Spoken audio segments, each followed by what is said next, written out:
นอนซ้ำเมื่อย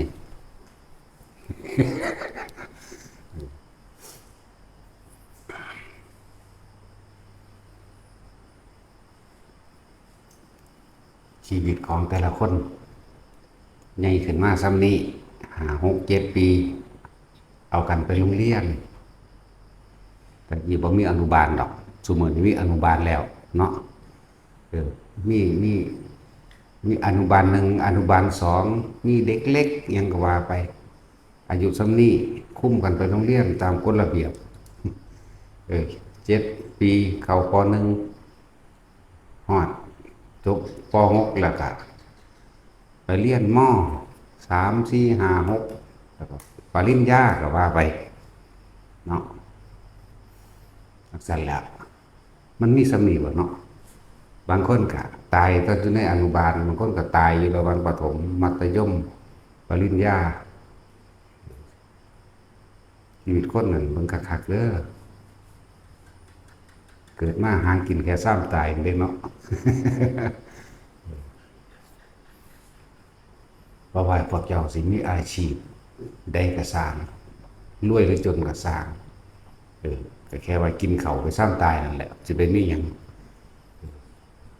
บางพวกอาชีพรับราชการว่าเป็นอาชีพที่มั่นคงสิบ่มีหยังมั่นคงจักอย่างหรอก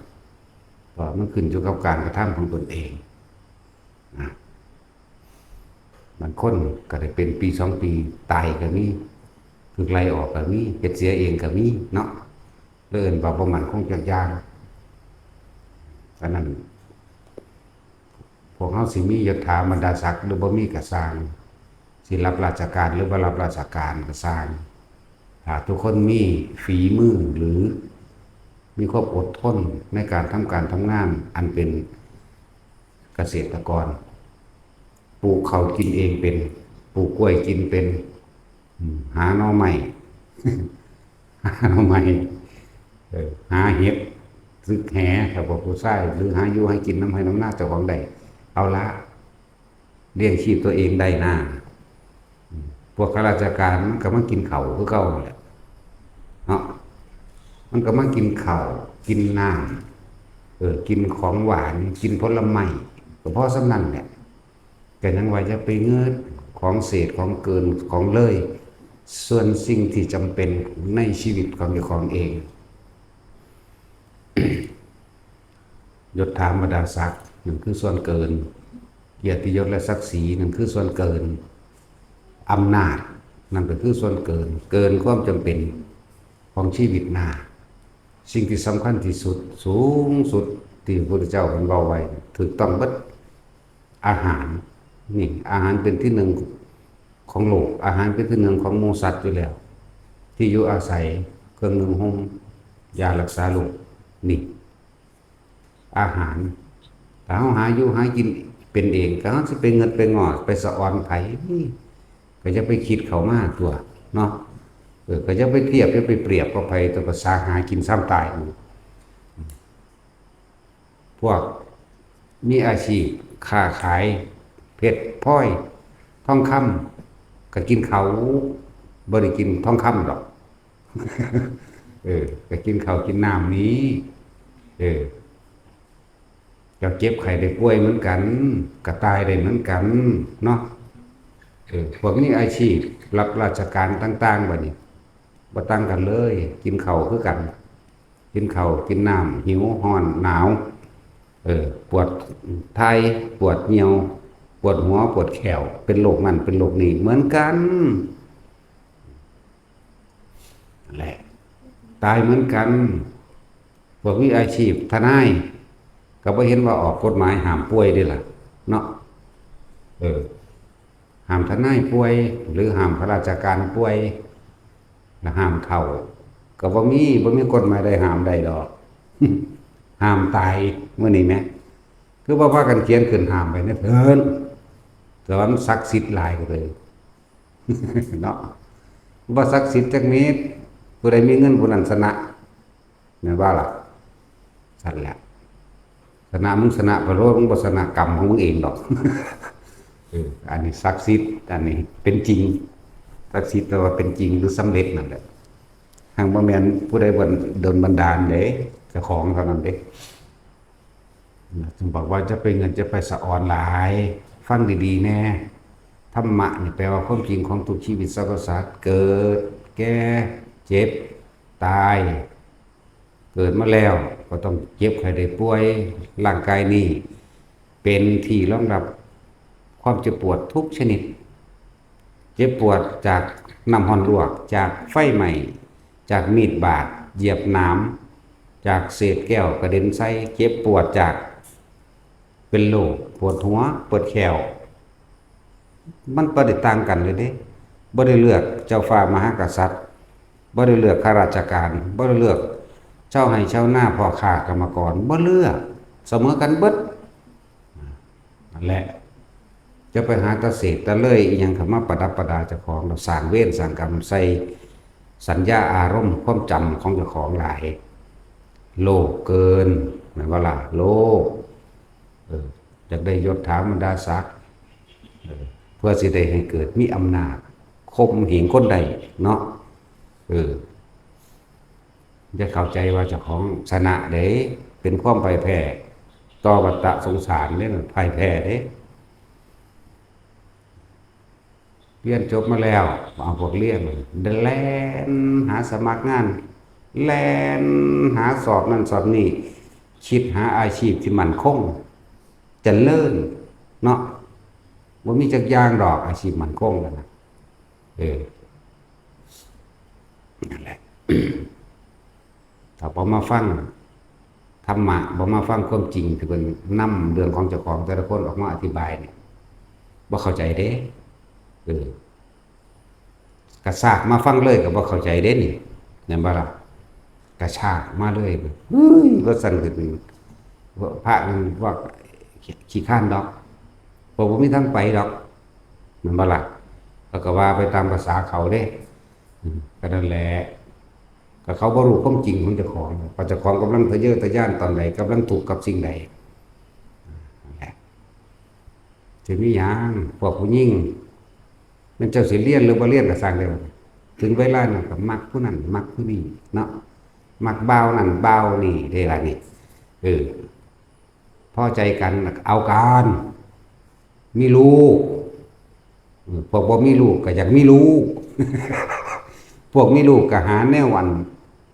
สร้างอนาคตไว้ให้ลูกหาทรัพย์สมบัติเงินทอง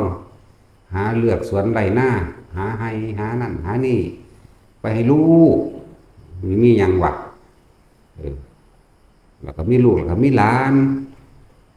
แล้วก็มีเหลนเฒ่าแก่ไปเลยเห็นบ่บางพวกก็ว่าทันได้มีตาย ตายในระหว่างก่อนนั้นก็มีก็ยังว่าจะไปเงิดจะไปสะอ่อนถ้าตัวเองเฮ็ดอยู่เฮ็ดกินโดยลำพังตนเองเป็นได้อย่าไปเงิดหลายอย่าไปสะอ่อนหลายว่าเขาขี่รถคันงามๆมีทองประดับประดามียศถาบรรดาศักดิ์นั่นนี่บ่ต้องได้ อาชีพแต่ละอันแต่ละอย่างก็แค่ว่าเป็นแค่เรื่องการเลี้ยงชีพกันเด้คำว่าธรรมะถ้าเฮาเข้าใจความจริงของทุกชีวิตทุกคนที่นี่อกหักผิดหวังเจ็บปวดป่วยมานำกันเบิดเด้นี่อกหักผิดหวังจากลูกบ่ดีอกหักผิดหวังจากผัวมันจากเมียมันจากหลานมันอกหักผิดหวังบ่สมหวังดังใจจากญาติพี่น้องอกหักผิดหวังบ่สมหวังดังใจจากพ่อจากแม่ปู่ย่าตายายลุงป้าอาทุกคนผ่านเบิดล่ะเนาะหลายๆอย่างอกหักผิดหวังบ่สมดังใจจากหมู่จากพวกเคยเชื่อมั่นใจกันจังซั่นจังซี่แน่ความโลภมันทำลายเบิดนี่ที่เว้ามานี่ให้ทุกคนเห็นความจริงให้เห็นทุกข์ให้เห็นความอยากได้ดังใจของเจ้าของเองความอยากได้อย่างใจของเจ้าของเองอยากให้หมู่ดีอยากให้หมู่ซอยอยากให้พ่อแม่เป็นแบบนั้นพ่อแม่เป็นแบบนี้ปู่ย่าตายายเป็นนั้นอยากให้ญาติลุงป้าอาพี่ชายน้องชายพี่สาวน้องสาวเป็นแบบนั้นเป็นทุกข์เพราะว่าความอยากได้ดังใจของตัวเองนั่นบ่ล่ะทุกข์เด้อยากให้ผู้อื่นเฮ็ดตามใจตัวเองทุกข์เขาบ่เฮ็ดเด้ก็นั่นแหละมันก็โมโหอันตัวบัด เมื่อโมโหเลยจะเอาชนะกันกับฆ่ากันหลงอยู่ในอันอารมณ์ที่ตัวเองก็บ่รู้ตัวเองจากบ่ละนั่นแหละที่ว่ามาเนี่ยทุกคนนึกถึงความจริงของชีวิตเจ้าของเองสำนึกสำเนียกโดยตนเองให้ฟังเสียงธรรมมั่งให้ฟังเสียงความจริงมั่งและเอาความจริงที่เพิ่นแสดงออกไปนี่เทียบกับประสบการณ์จริงในชีวิตจริงของเจ้าของมั่งนั่นบ่ล่ะหากินซ้ำตายของตะกี้หน้าตรงนั้นหน้าตรงนี้มูนพ่อกูมูนแม่กูตั้งแต่กูเป็นพ่อเป็นแม่ก็มูนพ่อกูมูนแม่กูเนาะถ้าเฮาชีวิตมีชีวิตน่ะของปู่ของย่าเนาะปู่ย่าก็ใส่ล่ะตายไว้ล่ะบัดนี้ของพ่อมูนทั้งพ่อมูนทั้งแม่บางทีพ่อตายก่อนมั่งแม่ตายก่อนมั่งก็แล้วแต่บัดนี้เหลือกูได้บัดนี้กูสิบ่ตายบ่เนาะคิดพอบ่ปุ๊บจังซั่นแหละให้เห็นความจริงความสลดสังเวชในตนเองให้เห็นประสบการณ์ของตนเองในชีวิตจริงในการหาอยู่หากินเลี้ยงผัวเลี้ยงเมียเลี้ยงลูกเลี้ยงซึ่งกันและกันพ่อแม่ลุงป้าอาอาว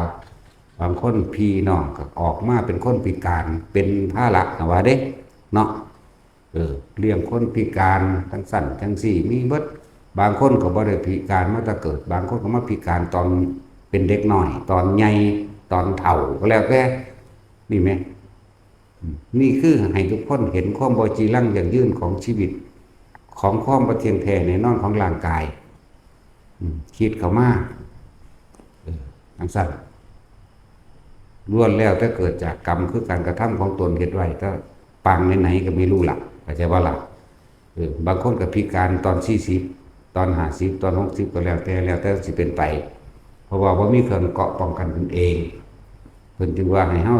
สั่งสมบุญบารมีเป็นเครื่องป้องกันตนเองบ่ให้ตกไปสิ่งที่ชั่วอารมณ์ชั่วอารมณ์โรคนั่นแหละชั่วอยากบ่ล่ะอารมณ์โลภพานผ้าให้เป็นเหตุปัจจัยเกิดอารมณ์โกรธเมื่อมันโกรธแล้วมันยับยั้งอารมณ์จะฆ่าคนก็ได้ฆ่าสัตว์ก็ได้โยนความผิดให้ผู้อื่นก็ได้สารพัดทุกอย่างที่ตัวเองจะชนะนั่นแหละคือบุคคลผู้พ่ายแพ้เพราะว่าบ่มีธรรมเป็นเบรกห้ามล้อบ่มีธรรมเป็นเครื่องส่องใจบ่มีธรรมเป็นเครื่องส่องแว่นส่องธรรมบ่มีจักว่าล่ะนั่นแหละบ่มีกระจกสะท้อนก็ว่าไปเรื่องแว่นส่องธรรมเป็นความจริงเวลาแต่ละคน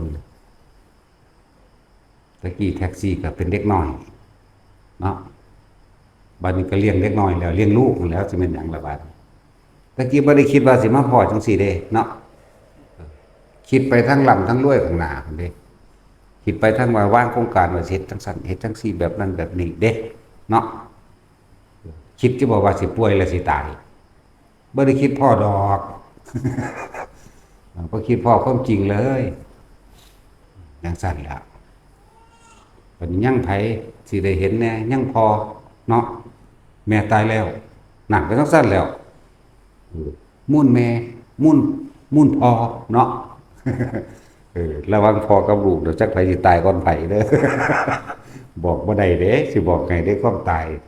บอกบ่ได้สิตายจังไดแต่ว่าต้องตายแน่ๆแต่ไผสิตายก่อนไผเท่านั้นแหละใช่แล้วไอ้เรื่องตายเป็นเรื่องธรรมดาอยู่แล้วเป็นเรื่องธรรมชาติฝืนบ่ได้อยู่แล้วไม่มีทางผู้ใดเป็นนักกฎหมายเก่งออกกฎหมายห้ามตายในน้ำห้ามแบบใดวะเนาะ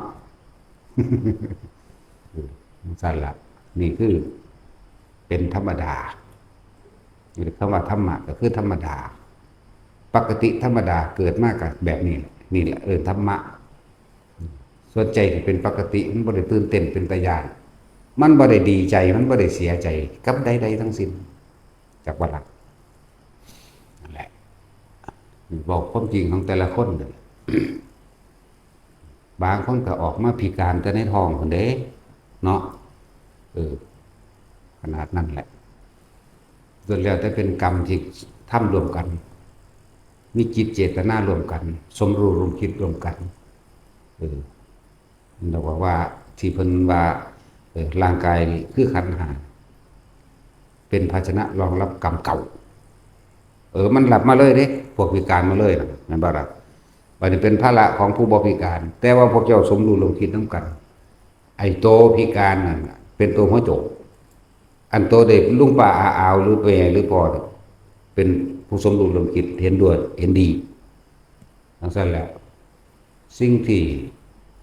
เรียกว่ายุติธรรมที่สุดคือกรรมการกระทำของตนนี่แหละยุติธรรมไม่มีพระใดโดนบันดาลใดอีกบ่มีเทพเจ้าโดนบันดาลใดๆนะในทางเลวทรามก็ดีบ่มีพระเจ้าโดนบันดาลใดบ่มีเลยแต่โดนบันดาลใดมาทุกข์ยากมาเฮ็ดหยังเนาะบ่มีพระพรหมโดนบันดาลหยังใดมีแต่บุญของเจ้าของเองทั้งโดนบันดาลใดเป็นในทางดีนี่จักว่าล่ะก็มาโดนบันดาลกับเจ้าของได้สร้างนี่จักว่าล่ะอาวุธของพระพุทธเจ้าคือหยังอาวุธพระพุทธเจ้าน่ะท่านเด้ท่านศีลเนกขมะนี่ท่านคือการให้โดยบ่หวังสิ่งใดตอบแทนศีลคือการบ่มีความคิดทำลายเบียดเบียนผู้ใดผู้หนึ่งเสียชีวิตทรัพย์สิน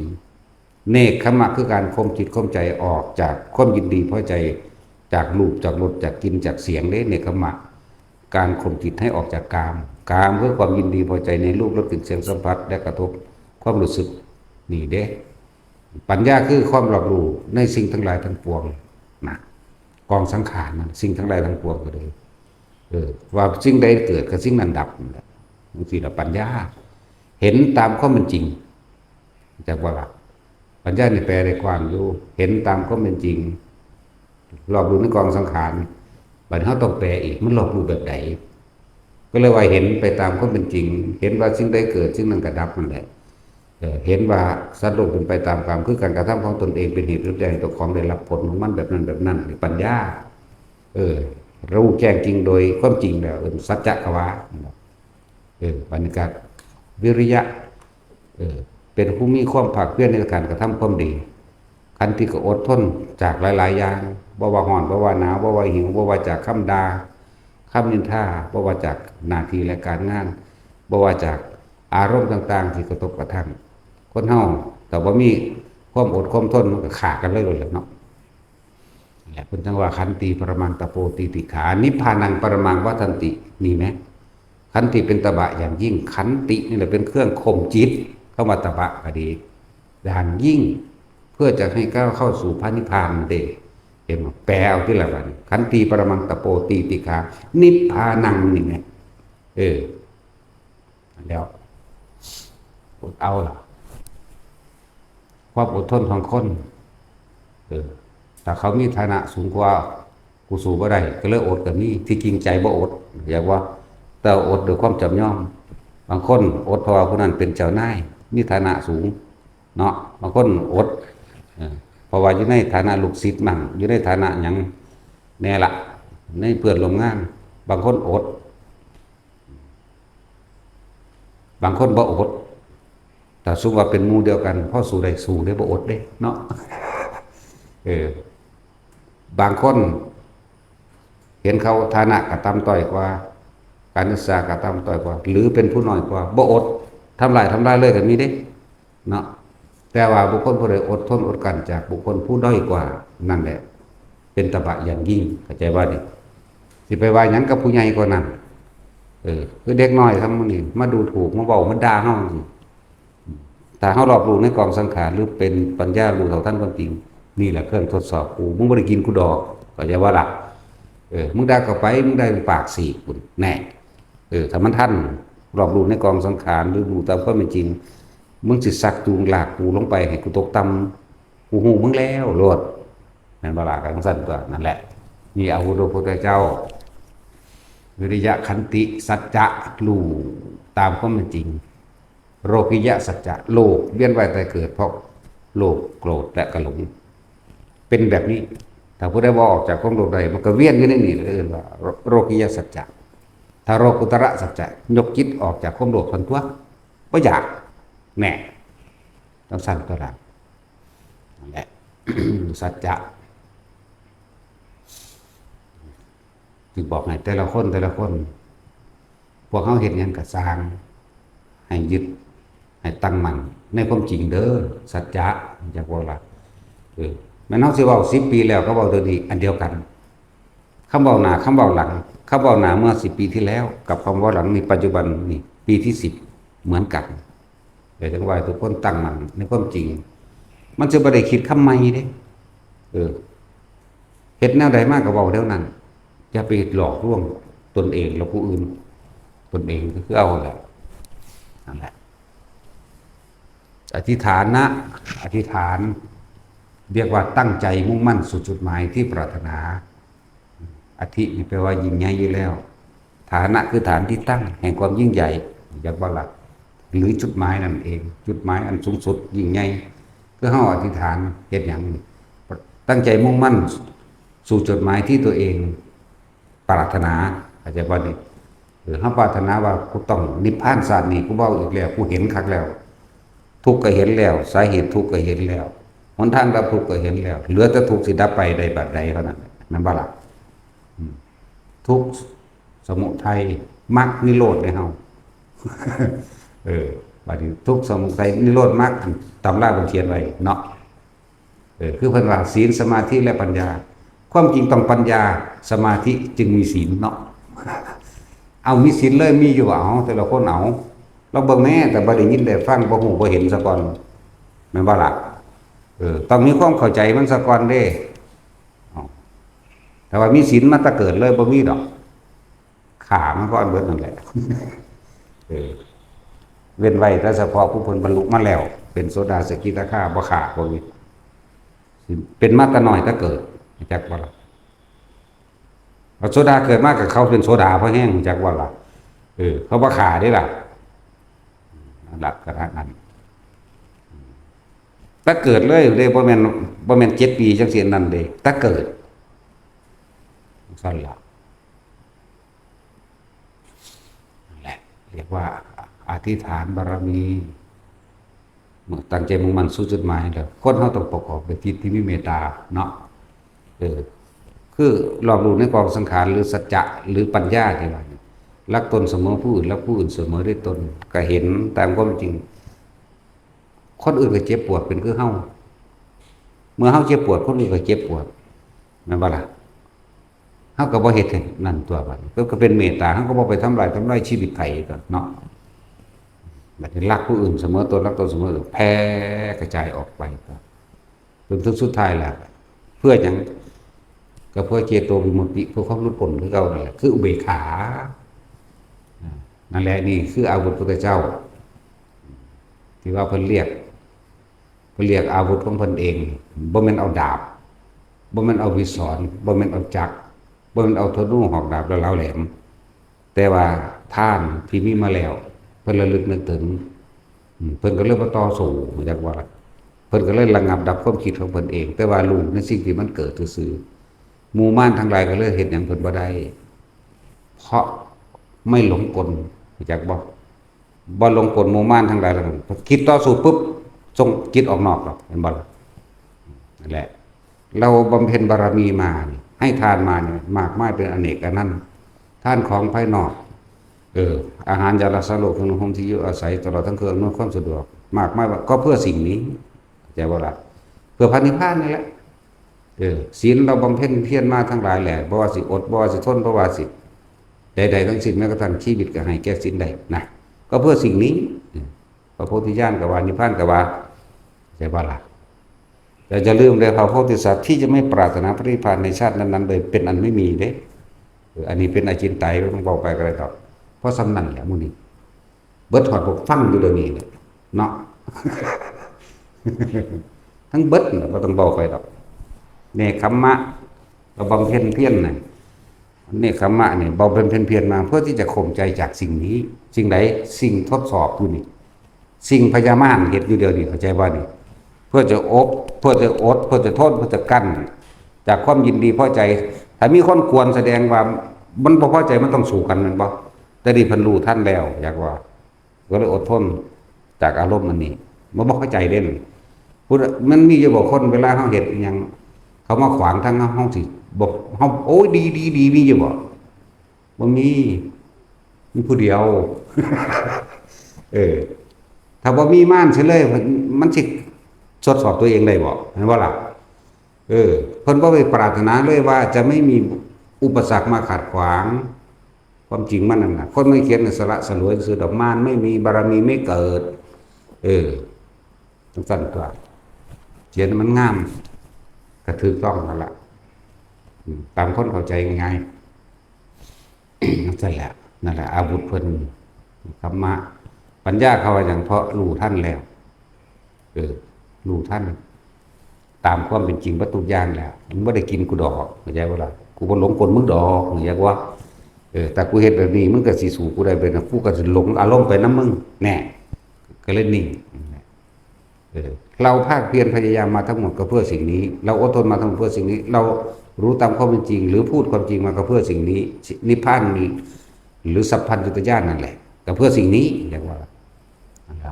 เราตั้งจิตอธิษฐานมานี่ก็เพื่อสิ่งนี้นิพพานก็โพธิญาณนั่นแหละเรามีเมตตาตลอดทั้งตะเกิดไหนๆมาก็เพื่อสิ่งนี้จนถึงเมื่อเบกขานั่นแหละถึงว่าอาจันตุปนโทอิทัฏฐานะศีลานิคัมมะปัญญาวิริยคติสัจจะอธิษฐานเมตตาอุเบกขายุทธทายโวคณถะอาวุธานีติจักวะละติก็ได้ตุก็ได้แต่ว่าติมีอย่างหนึ่งตุเป็นอีกแบบหนึ่งเด้ทั้งบ่บอกหรอกคนจะไปว่าพวกนั้นพวกนี้เนาะไม่บอกปล่อยให้งง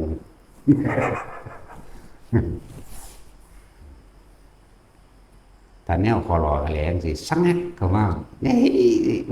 ติเฮ็ดหยังแค่ตุมันคือหยังอีกเด้อเนาะวัตสินเป็นสงสัยเลยอย่างสั่นเด้ พวกอยากเอาแต่ใจเจ้าของเรียกว่าอะไรพวกเสือความคิดเห็นเจ้าของบ่ฟังผู้อื่นเนาะบางคนก็ฟังแต่ความคิดผู้อื่นบ่เสือเจ้าของใส่บ่ได้เด้เนาะมันสิเอาจังได๋ดีฮะเอาแบบไหนตัดสินเจ้า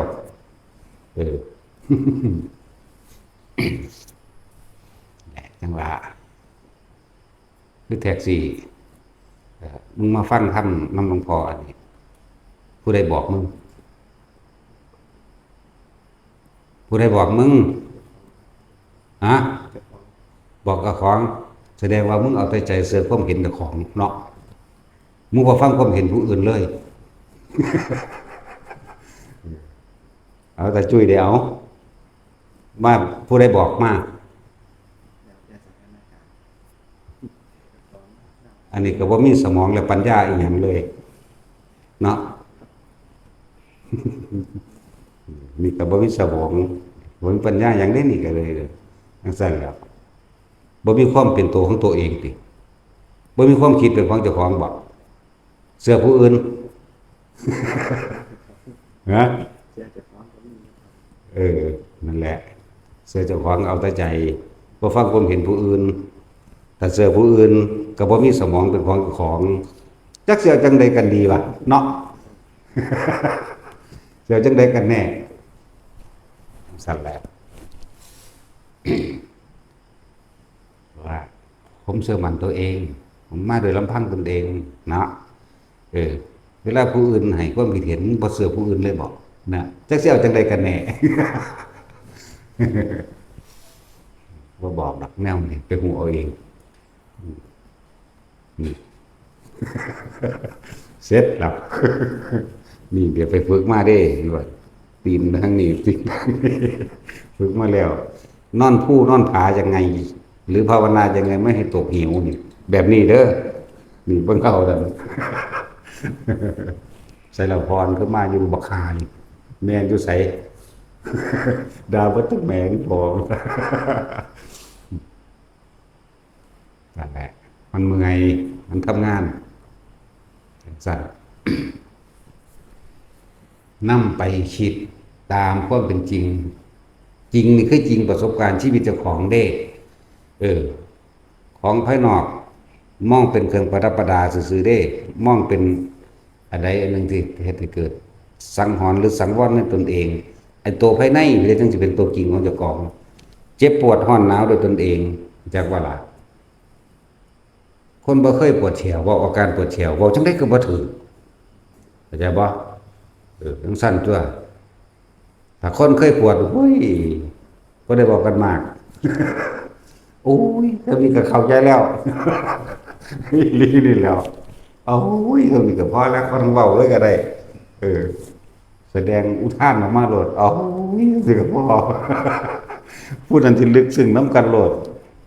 เออมันสั่นจ้ะชีวิตของเขามีอย่างมากพากันคืนหน้าเบิ่งเด้อถ้าหาอยู่หากินเลี้ยงชีพของตัวเองโดยสุจริตเป็นแล้วบ่มีปัญหาบ่ต้องไปเทียบพุ่นบ่ต้องไปเทียบพี่ดอกอันนี้แหละพวกเอาชีวิตรอดของตัวเองได้นั่นนะอย่าไปสุดโต่งทั้งสองส่วนในบนสอนอยู่มันบาสัอัตตกิระมัฏฐานุโยโคทุโขนรโยอนัตตสันหิโตนี่ทำตัวเองให้ลำบากเพราะมันสุดโต่งทั้งอยากได้อยากดีอยากมีอยากเป็นมีอำนาจนะนั่นบ่ล่ะสุดโต่งก็เลยเฮ็ดให้ตัวเองลำบากโดยการเบียดเบียนทำร้ายรังแกข่มเหงผู้อื่นตัวเองได้ลำบากเพราะมันไผได้สุดท้ายมากก็ดีเพราะว่ามันเคยเหตุกันมานั่นแหละว่าสุดท้ายก็พลิกกันไปพลิกกันมาพลิกกันมาพลิกกันย่ำใดสิออกจากห่วงแห่งกรรมอันนี้ได้นั่นแหละ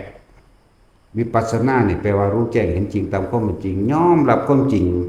หรือรอบรู้ในสิ่งทั้งหลายทั้งปวงตามความเป็นจริงแล้วเด้วิปัสสนา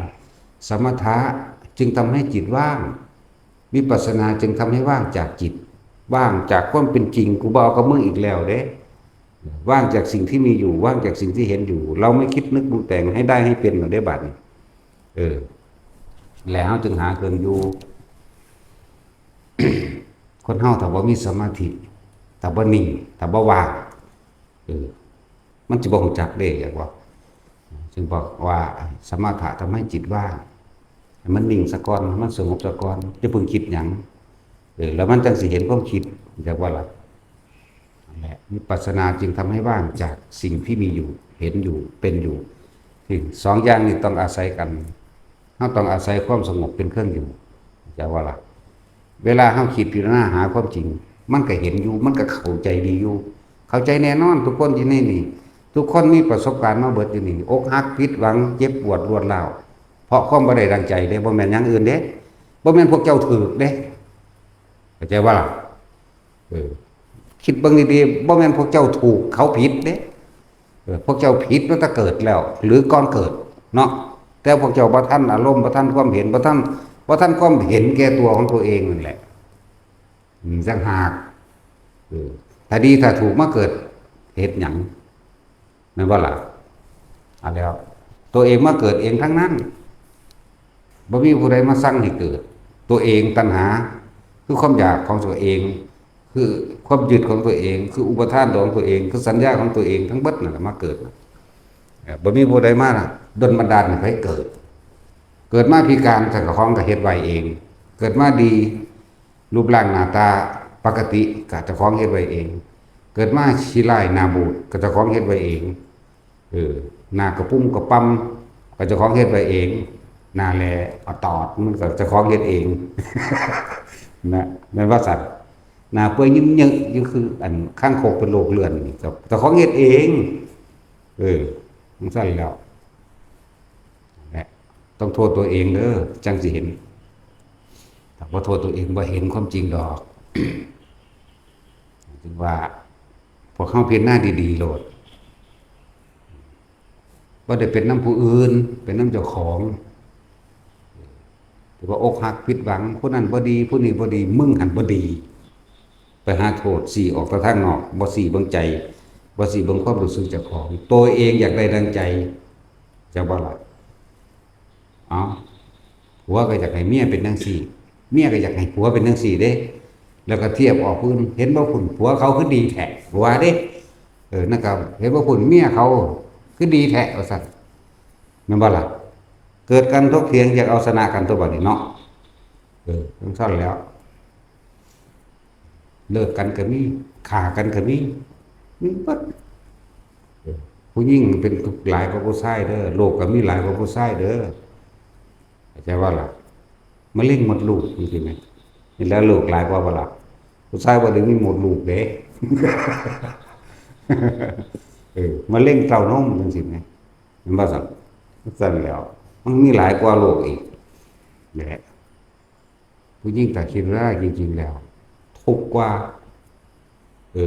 ไปโดยลำพังผู้เดียวกับบ่ได้ย่านเขาขาข่มขืนกำลังกับบ่สู่เขาหลายอย่างเด้อแต่ผู้ยิ่งคิดเอาพิจารณาให้มันถึงเด้อเวลาอยากนอนกับผัวถ้าผัวของบ่ขึ้นก็นอนบ่ได้เนาะเวลาผัวของขึ้นบ่อยากกระช้างมันเอาได้คือเก่าแม้ว่ากันแม้ว่าตัดสินก็ควรเอาได้คือเก่าแต่เวลาเขาของจะของบ่ขึ้นมันเซยแล้วเนาะเอาบ่ได้นี่แม้นี่ก็เป็นโลกกรรมนึงบ่ซั่นคนบ่ฮู้จักกันเลยว่าสิว่าบ่จักกันเลยจักมาแต่ไสเขามาบังคับข่มขืนเอาก็เอาได้บ่เต็มใจให้แม่นว่าล่ะเพิ่นสั่นตัวนี่แหละจังว่าผู้หญิงมันมีอีหยังที่ต่ำกว่าด้อยกว่ากำลังก็บ่เท่าเขาคนมาจากทั้งใดก็สร้างบ่รู้แต่ว่าถ้าถือเขาบังคับข่มเหงเขาก็เอาได้ไหมแม่นบ่ซั่นแต่ว่าเจ้าของมักเขานี่ไปบังคับข่มขืนเขาเอาเขาบ่ได้เด้นี่แม่นความน่าน้อยใจของผู้หญิงนะเนาะต้องน้อยใจดอกก็เห็นทุกข์หลายๆมันก็เห็นตามความเป็นจริงได้จริงๆแล้วระงับตัวเองได้ตัวสมถะจึงเป็นเครื่องอยู่เด้อสมถะนี่ทำให้จิตว่างคือบัดจากความคิดเข้าใจบ่นี่คือจับจุดเนื้อร่มกับว่าคืออยู่ในร่มหายใจกับว่าเข้าใจบ่นี่สมถะ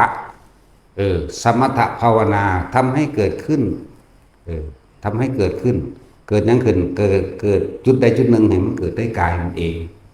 วิปัสสนาทำให้ว่างจากจิตจากบ่ล่ะว่างปราศจากความคิดเห็นใดๆทั้งสิ้น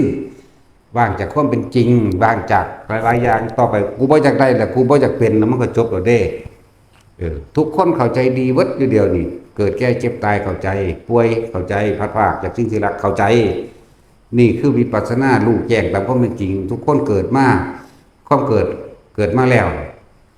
แก่เจ็บป่วยนั่นใดทุกคนมีประสบการณ์เบิดล่ะป่วยปวดแขวป่วยปวดหัวเป็นไข้หวัดน้อยหวัดใหญ่เนาะก็มันเข้าใจเบิดแล้วแหละคือมันยอมรับบัดนี้ถ้ามันยอมรับแล้วนี่ก็ต้องหาเครื่องอยู่กับสมถะตัวนี้แหละอยู่กับความรู้สึกอันนี้อยู่กับในกายอันนี้เดี๋ยวเป็นจึงให้พวกเขาตั้งเอาไว้กายเวทนาจิตเวทนากายเนี่ยอยู่ในกายลมหายใจคือกายในกายหนึ่งก็ว่าเวทนาก็คือเอาความรู้สึกนี่เป็นเวทนาในเวทนาแห่งกายอันหนึ่งใจว่านี่จิตได้จิตคือสติกำกับจิตอย่าให้หนีออกจากกายนั่นเองนี่แหละสมถะทำให้จิตว่างมันก็บอกกับกายเป็นคนที่บ่ค่อยคิดมากตัวบาดนี้ว่าสั่นบาดนี้เพราะว่ามันรู้แจ้งเห็นจริงตามความจริงแล้วมันเลยว่างจากจิตว่างจากความคิดบ่คิดจากใดบ่คิดจากเป็นบ่ยืนยันบ่ตัดสินแต่ว่าล่ะ พอเข้าใจแล้วบ่อันพวกเสื้อตัวเองทิฏฐิหลายเนาะพวกฟังผู้อื่นก็บ่มีปัญญาสมองเจ้าของเองมันเอาจังใดกันแน่นี่ จบปริญญาผมได้บทนี่เนาะแท็กซี่สู่กูก็บ่ได้กูบ่จบหยัง จังซั่นล่ะนั่นแหละจะไปสะอื่นสะออนโอ้ยเขารวยเขามีรถเขามียศถาบรรดาศักดิ์ทุกข์ก็เฮาอีกจักว่าล่ะทุกข์กว่าเด้นอนก็บ่หลับแต่ละมื้อบางคนก็หาเงินใส่หนี้ บางคนก็กูสิหนีคดีแนวใดแน่เนาะบางคนก็เอาอีนี่ก็สิจบแล้วอีนี่จบแล้วสิหางานหยังให้มันเนาะเด้แต่ว่าออกจากบ้านขับรถคันบักราคาแพงๆโกโก้ไปหาบังคับข่มเหงคนอื่นเอามาเบิดนี่แหละบอกมียศถาบรรดาศักดิ์เป็นจังสิบ่แม่นวะนั่นบ่ล่ะจะเป็นพวกทหารตำรวจกับบังคับเอาหลายอย่างโกงเอาหลายอย่างนั่นแหละนักการเมืองกันหมอกตรงนั้นนะโกงเอาหลายอย่าง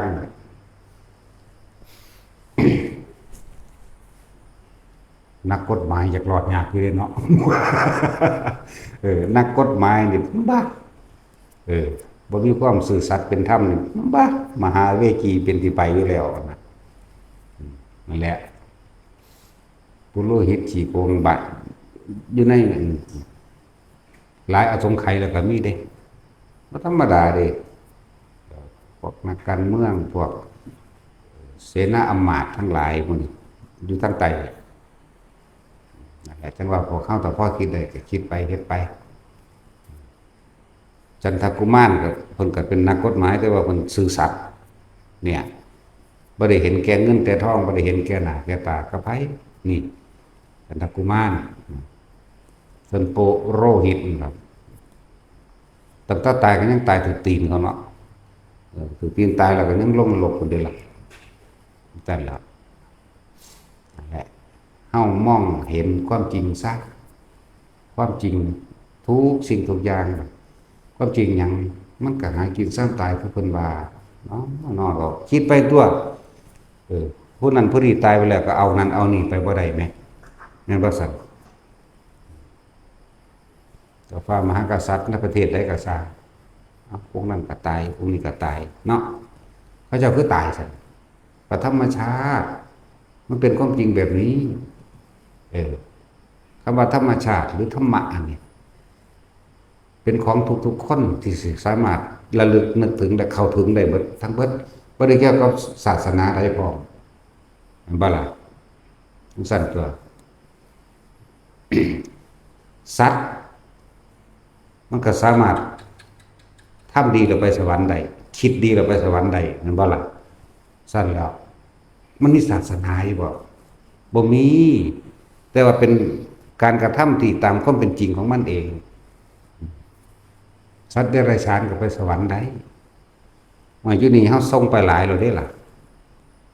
แต่ว่าตามตำราก็สิอึดอยากหยังเพราะว่าตามตำราค้างข่าวฟังธรรมพระสงฆ์เพิ่นทำวัดยามมื้อแลงตามเพิ่นสิทำอยู่วัง 4-5 โมงนี่แหละเพิ่นก็ฟังธรรมแล้วปล่อยขาลงไปเสือกตายซั่นนะไปสวรรค์เฉยมั้ยข้างข้าว500นะจังซั่นแล้วกบเม่นทากบเทวดากบพระผู้นั้นก็ฟังก็ทำวัดให้มันแลงพอดีคนเลี้ยงงัวก็สิไล่งัวกลับบ้านแล้วมันเสียดายโอกาสการฟังเทศน์เพิ่นเด้อซั่นหลับตาไว้แล้วมึงไปเห็นกูดอกหมูกูปุ๊บเลยคนเลี้ยงงัวก็ฟาดปัวตายซ้ำพุ่นแวบวาบเดียวเด้มันสิรู้สึกว่าเสียววับเดียวบ่ได้เก็บได้ปวดแต่ว่ารู้สึกว่าวาบเดียวว่าซั่นขึ้นไปอยู่ดาวดึงเฉยมั้ยซั่นแล้วนี่แหละความจริงมันเป็นแบบนี้เนี่ยมันบ่ได้เกี่ยวกับชนชาติศาสนาใดๆได้ทำอันนี้ทุกอย่างเกิดจากจิตเด้อจากว่าล่ะความคิดนี่แหละต้องไปแปลยังมันมากมายหรอกทุกอย่างเกิดจากความคิดถ้าบ่คิดมันก็บ่เกิดนั่นแหละถ้ามันคิดไปทางดีมันก็ไปเกิดทางดีเนาะคือฟังธรรมนี่แหละคือฟังคำสอนพระพุทธเจ้าอันนี้ธรรมะอันนี้มันแปลแล้วบ่จำเป็นต้องไปเว้าบาลีอิหยังมากหรอกมันเป็นภาษาต่างประเทศแม่นบ่ล่ะคือสิเว้าเอวเมสุตังอยู่พอตรงนี้บ่เอาฟังเอาบ่ได้สิฟังได้กันเด้เนาะจังซั่นตัวจักขุสมิงตินิพพินทติเวทนายะตินิพพินทติตาชินเจ้าเข้าใจบ่แล้วชาติ จังซั่นตัวนิโรธธรรมมันติเข้าใจบ่บัดนี้มันหยังบุ อินิกับบักโลดบัก มันเฮ็ดมันติมันปลูกมันติเนาะสิไปทางนั้นด้วยธรรมะคักแล้วแปลแล้ว ความจริงของทุกชีวิตสรรพสัตว์บ่ได้เกี่ยวกับส้นศาสนาแม้กระทั่งสัตว์เดรัจฉานมีความเกิดมีความแก่เจ็บไข้ได้ป่วยเป็นธรรมดาทั้งเหมือนกันเบิดหิวร้อนหนาวเหมือนกันเบิดตายเหมือนกันเบิดนี่คือธรรมะอย่างนั้นนี่คือความจริงนั่นแหละจะไปว่าได้สัตว์เดรัจฉานเอาบัดนี้หลายคนว่าธรรมะคือหยังคือความจริงในเฮาเองนั่นแหละ เออฝรั่งเอามือจุ่มสุราเอามือจุ่มน้ำห้อนห้อนบ่ก็นั่นแหละธรรมะก็เลยคนคนไทยเอามือจุ่มเอาเงินเอาหมาเอามือจุ่มห้อนบ่ห้อนคือกันอันนี้เนี่ยคือความจริงโดยธรรมชาติมันเป็นของมันแบบนี้นี่แหมมันสั้นแล้ววันฝรั่งคิดดีไปสวรรค์ได้เหมือนกันทำสมาธิได้เหมือนกันไปพรหมโลกได้เหมือนกันว่างจิตไปนิพพานได้เหมือนกันแน่แต่ว่าเดรัจฉานว่างบ่เป็นบ่ได้อันนี้แต่คนได้นั่นแหละเอกานาโถโลกนี้เป็นของหาได้สิตกสิต่ำสิสูงหรือสิดับไปเลยโดยนิพพานไปเลยก็หาได้ในโลกนี้โลกนี้จึงเป็นเอกานาโถภพของมนุษย์นี่เป็นภพกลางๆไปนรกก็ได้วิชาไปนรกด่าพ่อตีแม่เด้อรังแกข่มเหงคนฆ่าสัตว์ทรมานสัตว์นี่วิชาไปนรกเนาะโลภโมโหศูนย์คนนั้นศูนย์คนนี้รังแกคนนั้นคนนี้นี่แหละวิชานี่แหละวิธีไปนรกบ่สอนก็ได้เพราะว่ามันเป็นอยู่แล้วมันชินอยู่แล้ว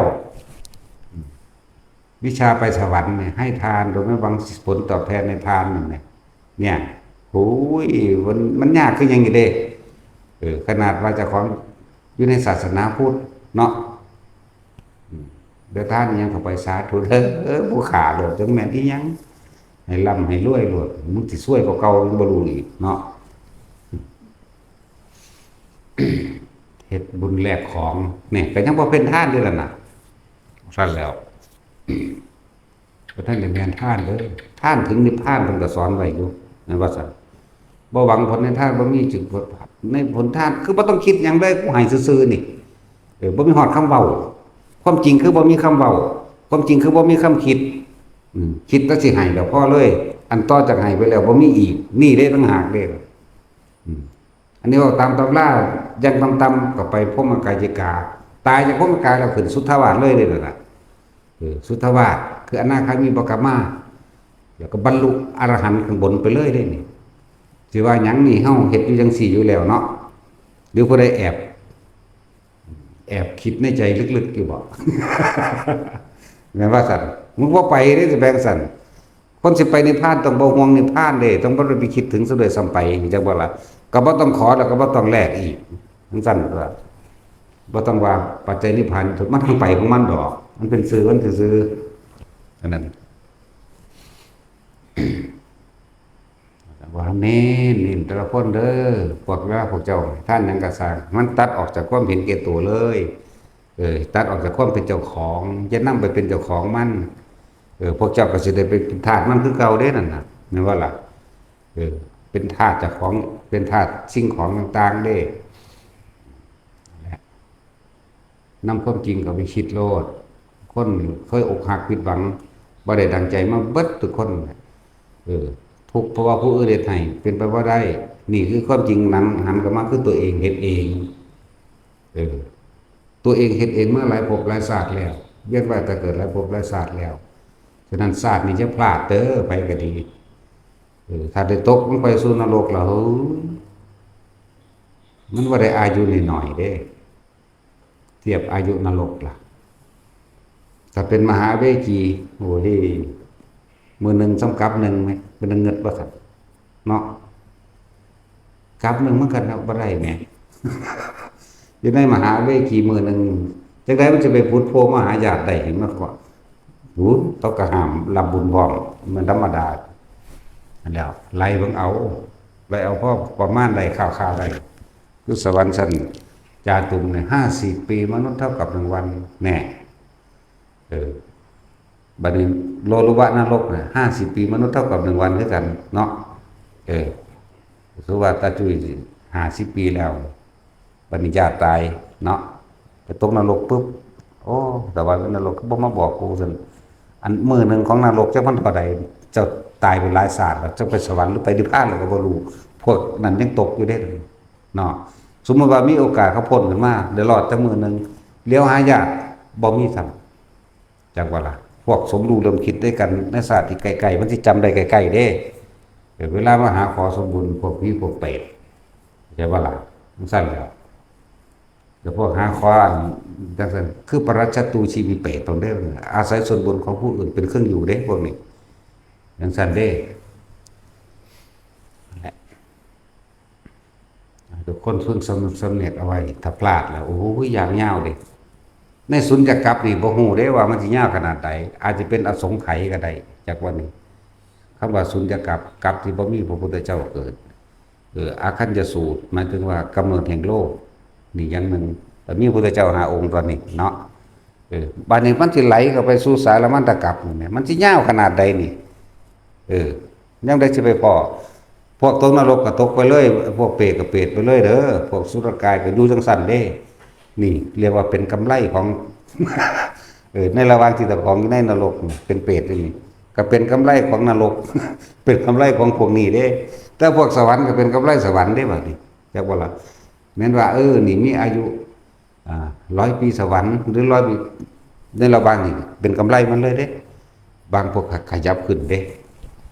จังซั่นแหละอย่าพลาดเด้อไปก็ดีเฮ็ดโลดเห็นน้ำมันง่ายลมหายใจนั่นแหละส่วนคำว่าปัญญารอบรู้ในกองสังขารหรือรู้แจ้งจริงๆตามความจริงในสิ่งทั้งใดทั้งปวงมีเครื่องเกิดขึ้นธรรมดาก็แต่งกันไม่ธรรมดานี่แปลให้คักปานนี้ล่ะเนาะแปลให้คักปานนี้แล้ววิธีมันรู้แล้วกูฮู้แล้วบ่ได้ก็หาเครื่องอยู่คือลมหายใจมั่งคืออุณหภูมิมั่งอยู่ในความรู้สึกแห่งกายอย่างใดอย่างหนึ่งบ่ได้ผูกขาดดอกแต่ว่าเฮาตั้งหลักสูตรขึ้นมาแบบนี้ตามแบบนี้ถ้าเฮาบ่เริ่มต้นเฮาสิเอาทำการกับเบื้องปลายมาทางใดเฮาต้องเริ่มต้นตั้งแบบนี้ก็บ่ผิดก็อยู่ในสติปัฏฐาน4คือเก่านั่นแหละหาฐานที่ตั้งแห่งจิตคือว่ามันคิดมันฟุ้งมันซ่านก็ซ่านเส้นไปตัวทีบก็เลยต้องเอาตั้งไว้หน้าผากนี่แหละเอาความรู้สึกไว้นี่ก็ต้องอาศัยลมนี่เป็นกุศโลบายลมนี่เป็นทางเด้จักว่าล่ะลมเด้เป็นทางก็เลยว่าจังได๋ก็สร้างเถิดเกิดยังขึ้นให้เขามาหาลมสกลเพราะว่ามันสิเป็นทางเป็นมรรคก็ว่าเป็นมรรคนั่นแหละแปลว่าทางนั่นแหละนั่นแหละเป็นมรรคก็ได้นี้เนี่ยเป็นกุศโลบายก็ว่าเป็นทางก็ว่าเพื่อสิเกิดผลไปข้างหน้าลมมันบ่ได้มีรูปร่างตัวตนตัวผู้ใดตายในลมใดมันก็ไปอนาคามีก็ยังว่าอยู่เฮ็ดไปเถอะนี่เป็นคำบอกทุกคนมั่นใจกับพิจารณาตัวเองเป็นนั่นเลยแต่กูออกจากร่มกูสิสูญให้ผู้นั้นผู้นี้กูสิคิดฮอดผู้นั้นผู้นี้โลดนั่นบ่ล่ะแต่อยู่ในร่มแล้วมันปราศจากความคิดเด่นนั่นบ่ซั่นสิว่าสมถะเฮ็ดให้จิตว่างวิปัสสนาทำให้ว่างจากความคิดคิดหยังไว้มึงก็คิดไปทีกูบ่ไปนำมึงแหมจักบ่ล่ะแล้วเป็นวิธีที่ง่ายคักแล้วจะพลาดไปแล้วกันหน้าไปก็ดีอย่าเสือเจ้าของเขาจะว่าแท็กซี่อย่าเสือผู้อื่นเสียตั้งแต่สัตว์แต่เสือเจ้าของเพิ่นก็ว่าเอาแต่ใจบ่ฟังความไผเนาะแต่เสือผู้อื่นคันว่าบ่มีสมองปัญญาเป็นของเจ้าของติเนาะแปลกประหลาดวะบ่แปลกเลยสมาทานน